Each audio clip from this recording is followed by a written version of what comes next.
Hello, all my dear students. I am your mentor and educator Amit Ajmani, and I welcome all of you to Sri Jayendra Rank Zone classes. I hope that all of you are doing good and your studies are going well. And I really hope that you people are practicing all the things. Now, students, we'll be continuing up the chapter Formal Letters and Official Communication. This chapter is divided into two parts. The first part is that of formal letters and the second part is that of official communication. The first part we have already done. We have discussed about the formal letters in which we have seen the formats as to how a formal letter should be written, and we have done various types of formal letters like order placement letters, letters of inquiries, promotional letters, right? So there were various types of formal letters that we have discussed. We have seen the examples, and now we'll be discussing about the second part of this chapter. This is official communication. Now, what are the goals and the objectives? Why we are doing this chapter? What exactly are we going to learn from it? So many things. The list is a bit long. So what are we going to learn? We will be learning how to improve official and business communication skills.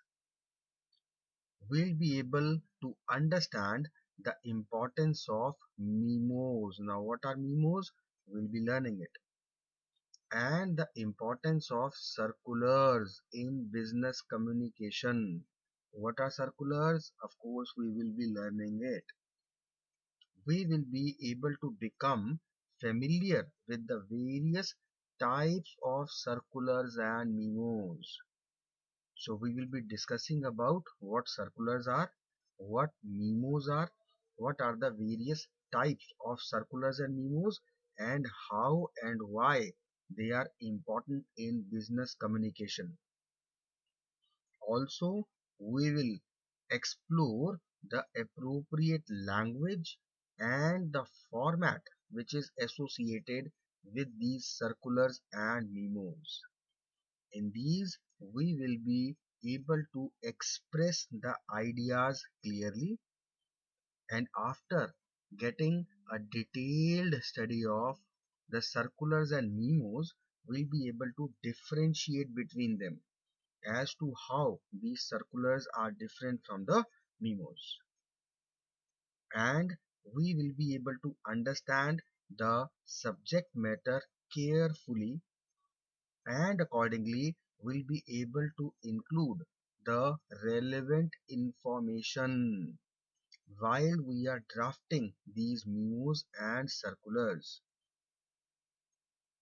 Then, after considering the relevant information, our next step will be to organize this content in such a way that it is done logically and systematically, so that it needs to make and create the kind of impact that we intend to create. Fine. By using the proper format, we will include the proper language, and we will learn how to make proper style while writing and drafting the memos and circulars. So this official communication, as we can relate, it's just surrounded by the study of the circulars and the memos. We'll be including these two mainly. So let us start up with the chapter. First of all, the introduction part. We know that all the business organizations, whether it is a huge conglomerate or a small business, it is divided into various departments. Fine. And these departments in which these are being divided, they basically use a form of internal communication which is mandatory so that they can coordinate within themselves and among themselves in order to achieve the required goals of the organization. So, the interdepartmental and the intra-departmental communication is an important aspect of both business and official communication. If there is a particular department, it consists of many employees or many persons. They need to communicate with each other, and the people of various departments also need to communicate and convey whatever information is required to each other. And that is why the communication between them becomes very important. Now, this official communication that is taking place between these various departments and the people of a particular department, it can be segregated into memorandums, official circulars, and office suggestion boxes. These are what we are going to study under this chapter and topic official communication. First of all, we will be studying about the circulars. Now, what exactly are these official circulars? These office circulars are generally those letters which are circulated to a huge number of employees in an office in a simultaneous manner. And these office circulars convey a special message or an instruction or an advice that needs to be followed in the future. So a circular is a letter which is circulated to various people for whom this circular is meant, so that they can follow the instructions which are specified in the circular. Now these circulars are advantageous in a firm because these circulars are user friendly. These circulars actually are quite a cost effective method to circulate the information, and side by side ensuring that the particular message reaches many persons at the same time, right? And these circulars, these types of letters primarily focus on the business issue, and they hold a certain degree of importance amongst the employers in an office. So this is what circulars are, and this is the advantage of circulars. Through these circulars, the information, the message, the advice, the instruction which is conveyed may vary anywhere from an invitation to a meeting to the important issues like any kind of impending meetings or a set of new rules that are going to crop up in the immediate future, or certain do's or certain don'ts, or any particular further information regarding anything within the people of the department or within the people of various departments. Now, these circulars are seen as an effective method of communication. And why is it so? It is because it disseminates an issue to a huge number of people at the same time. So, these circulars are an indispensable tool which are not only cost effective and formal, and they also reduce the effort of the management considerably. Fine. So let us try to understand a few circulars with the help of a few examples. Taking the first example, this is a sample of a circular. Now try to relate the format of a circular also. On the extreme left top side we have written circular number. On the extreme right we have written the date, the date has been written in full, including the month, which I hope you all remember that it needs to be in the proper format and expanded form along with the year. In between, we are writing the so-called headline or heading of the circular, which represents our whole circular. Then, just like a normal simple letter, we address to whom this circular is meant for all employees after leaving a space in between. Then again, leaving a space, what we write is the actual information that we feel like conveying to our employees. Let us see what is the information and how it is conveyed. This is an official confirmation about the office timings that have to be followed strictly by all the employees. Being an outsourcing organization, we maintain a different pattern of work hours as compared to the normal. It is a sincere request to all the employees to follow work timings as per the mentioned guidelines, catering to the US work time. Then we will highlight the main intended part, that is the working timings. Working hours 6 p.m. to 2 a.m. Saturday and Sunday off. Meal break from 9 a.m. to 9:30 a.m. Right? Now, this is the information that we actually want to convey. This is the base that we have formed in order to make the people aware about why this particular information is important, right? And after this, we need to give a kind of reminder to them to adhere to this particular information strictly and sincerely. And how we are doing it? Defaulters will be punished and strict action will be taken against repeated defaulters. So this is a kind of warning system that has been given to all the employees so that they should make sure that they need to follow the instructions given to them. In case of emergency or any other exigency, kindly notify the respected heads in advance.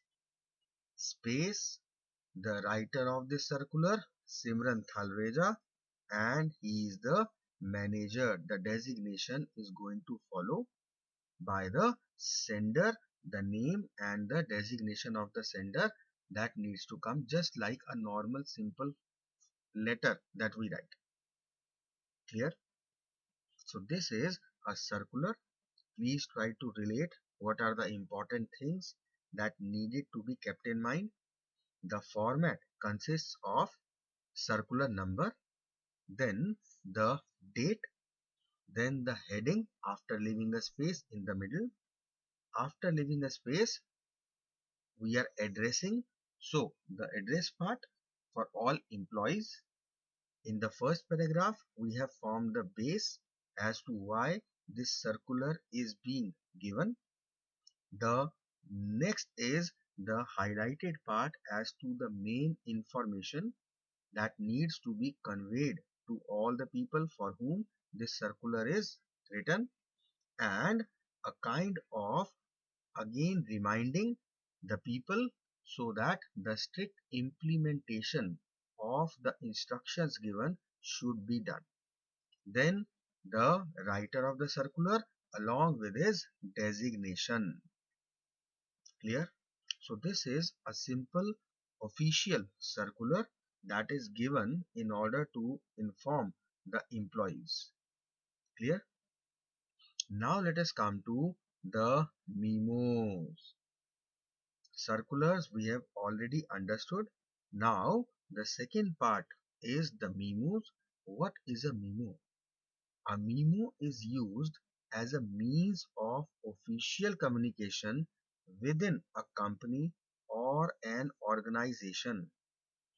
Now, this word memo comes from memorandum, which actually means reminder. And this memorandum or this memo is frequently used to inform the people within the organization about the policies and the procedures. So these memos or memorandums, they are a kind of reminder about the company's policies, the company's procedures, and the need to adhere to these policies and procedures. And these memos are obviously given, number one, to all the people within the organization.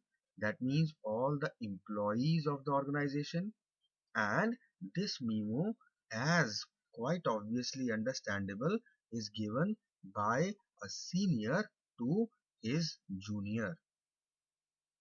Now, this memo is often written from a one-to-all perspective, like mass communication or broadcasting a message to an audience rather than a one-on-one interpersonal communication, right? So the senior is writing a memo for all the respective juniors in order to make sure that reminded they are all reminded of the company's policies.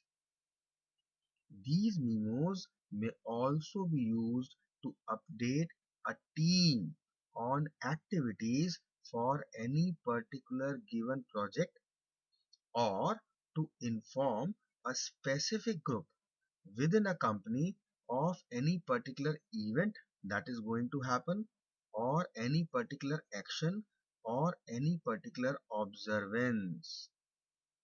Now, this memo, when it is written, it normally and typically performs five functions. What are these? They are all very important. Please try to relate them one by one.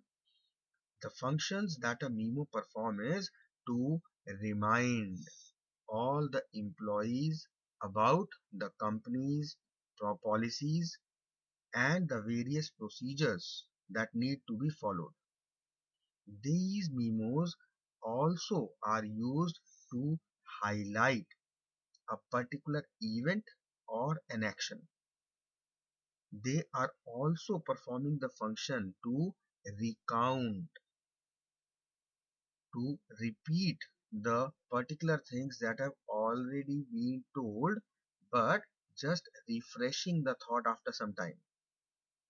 Or these memos are used to keep a record, or they are used to inform or instruct briefly. So all these five functions are performed by a memo, and in all the above scenarios the memos should use an easy language with short and crisp statements. Why easy language? Because it should be easily understandable and comprehensible. Quite importantly, the severity and the tone of the language while writing memos is taken special care of. It should not be insulting, it should not be humiliating to any particular person. Fine, let us try to relate a sample of it. Now, this is a memo informing the office manager about the purchase of office furniture. So let us see how exactly a memo is written by a person who is informing the office manager about the purchase of office furniture.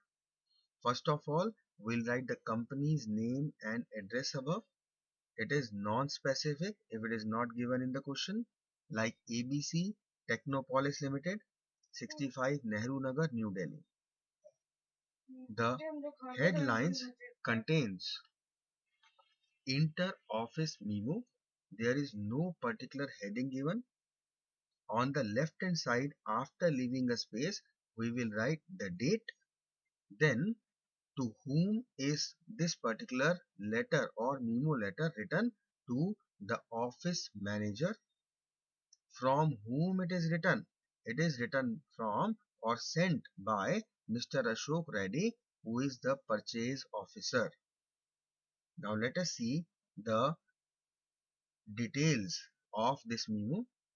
First of all, reference number. Any particular reference you can write. Subject. What is the subject of this memo? Purchase of office furniture.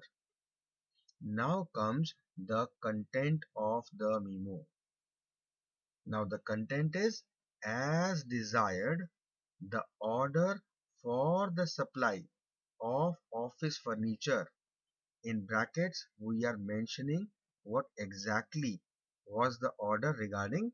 It was regarding chairs and tables, sofa sets, right? So the order for the supply of this office furniture, including chairs, tables and sofa sets, has been placed with Shiv Shakti Furniture Mart. This is the name of the firm with whom the order has been placed, along with the other details like place, Kirby Place, New Delhi.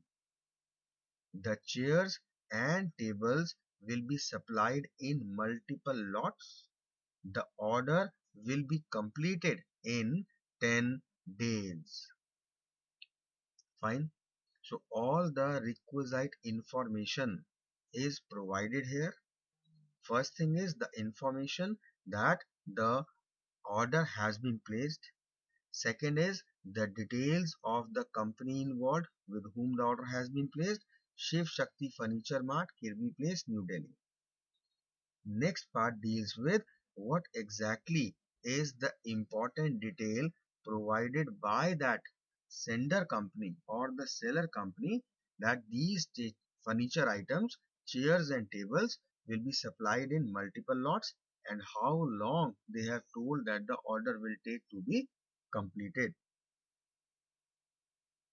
Now, since we have already written that this memo is from Mr. Ashok Reddy, purchase officer, that is why after writing the memo at the end, we do not write anything, because we already know who the sender of the memo is.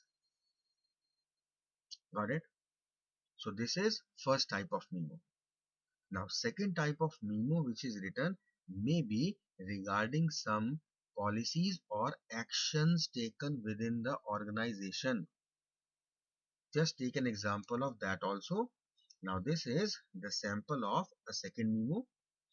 This is a memo letter apprising the employees, providing the information to the employees, updating the employees of all branches of the company about the suspension order of an employee of the same office.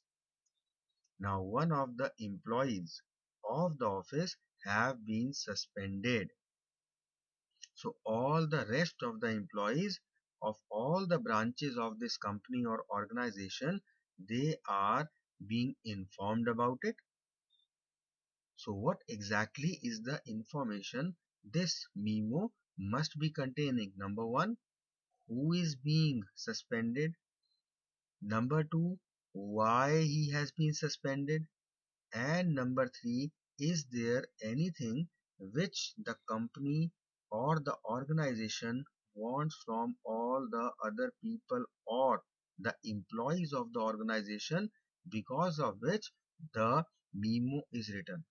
So we also need to relate, apart from informing, what could be the other possible purpose of the organization for writing this memo?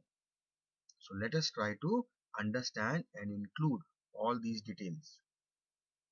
As already specified, first of all, we will be writing the details of the organization, that is Samriddhi Bank Limited, 29 Kapasera, Gurgaon, Haryana.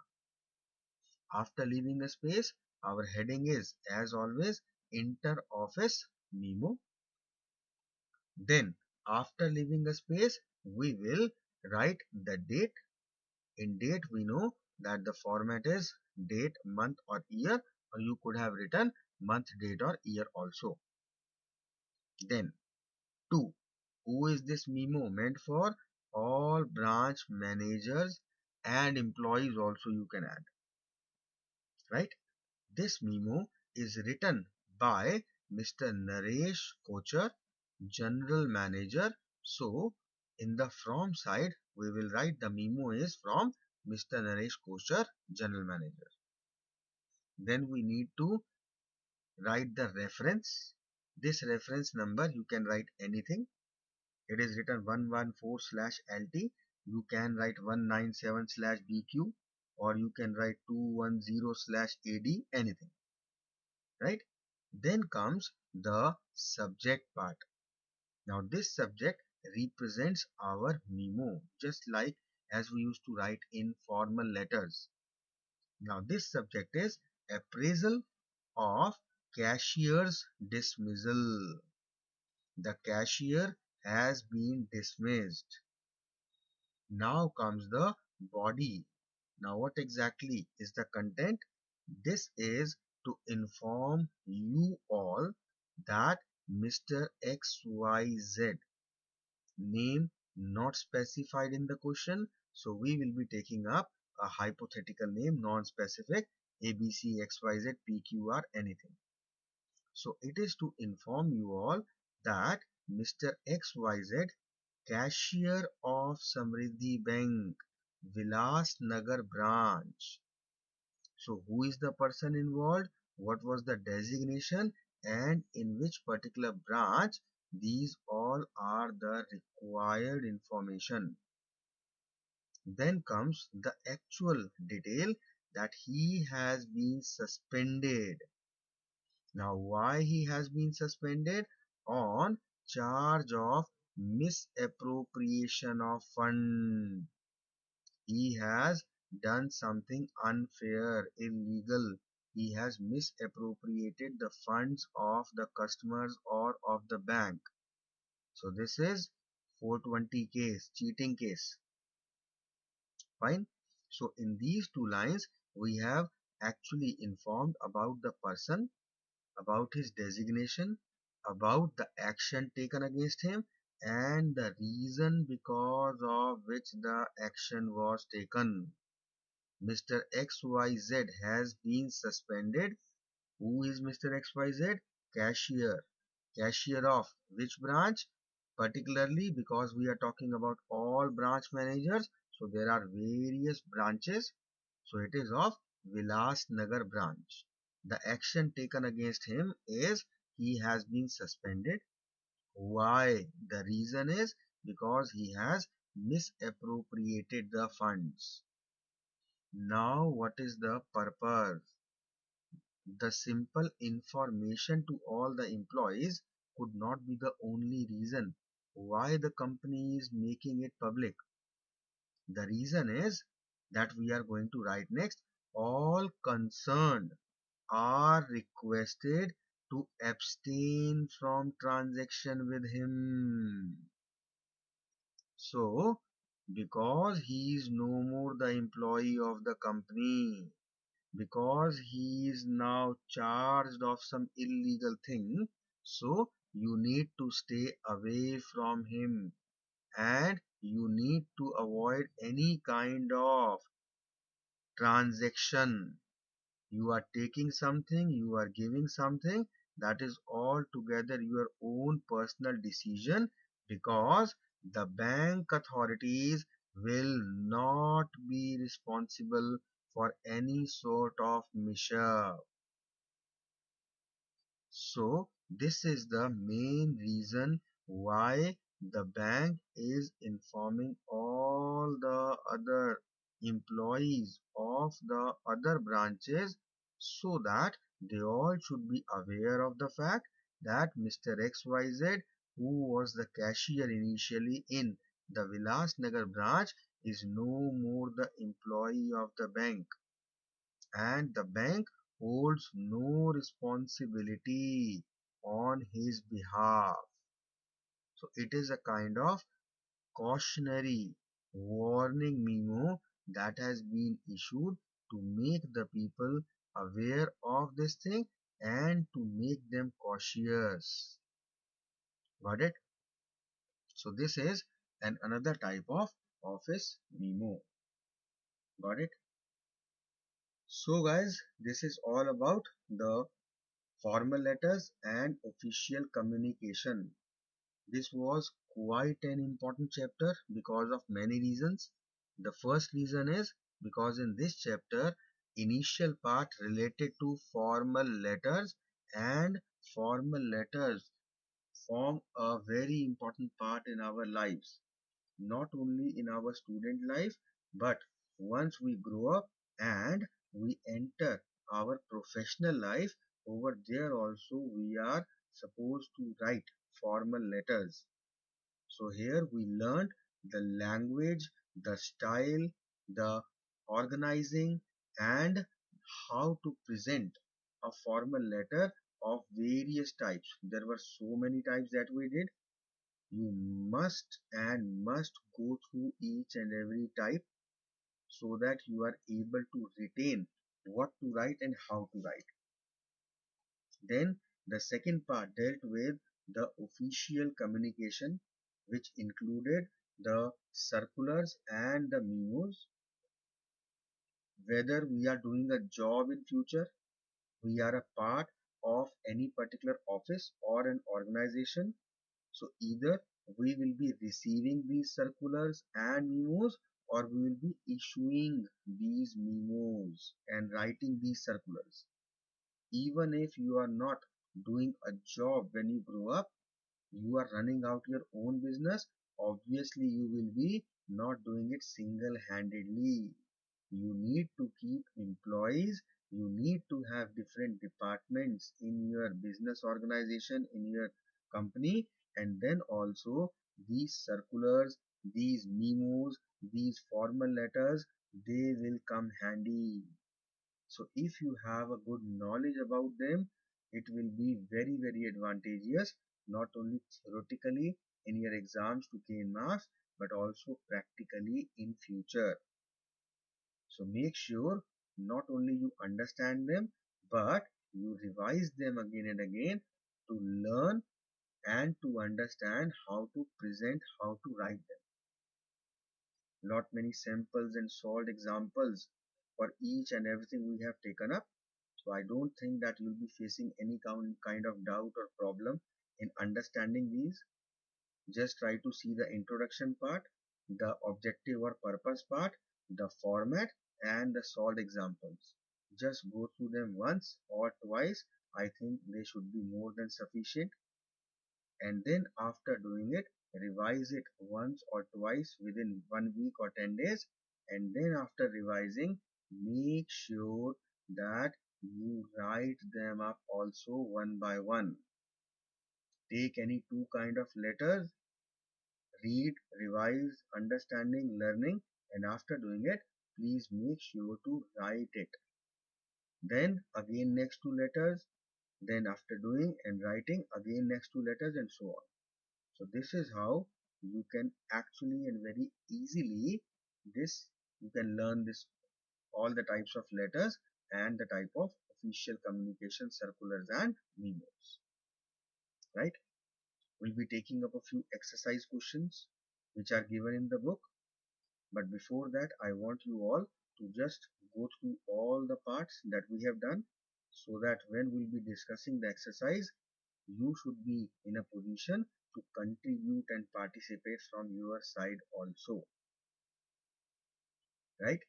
So I hope you are going to obey to my advice, and in the next class, we'll be just taking up the exercise questions. So just ending and winding up this class here only. Make sure you revise before coming to the next class. Fine guys? Good. So I hope whatever we have done, you are able to relate and you are able to understand. Am I right in doing so? Okay, good. If the answer is yes, very good. If the answer is no, please go through and see the samples. Your answer will again get converted into yes only. Okay? So we meet in the next class. Till then, take care of yourself and have a good time, guys. Bye, everyone.